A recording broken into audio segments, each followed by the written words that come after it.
I have some ideas for you where you can find simple applique shapes. Why don't you take a look at some of your quilt stencils? So for this particular one, you could draw all of the outer lines. Maybe you only want to draw 4 of them. So you could decide which ones you want to trace that will create the shape that you want. What about looking at some of your ruler templates? This one is from Handy Quilter. It's the Handy Quilter Star Flower template. And so again, you could just take one of your erasable markers or pencils, draw around the outside onto your fusible web or your fabric, depending on what type of applique you like to do, and that gives you a very simple flower shape too.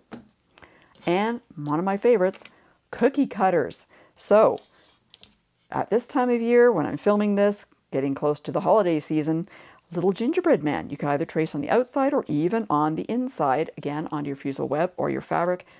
And of course, who wouldn't want to have a cat applique on their projects? So those are just a few ideas of where you get some simple applique shapes for your quilts.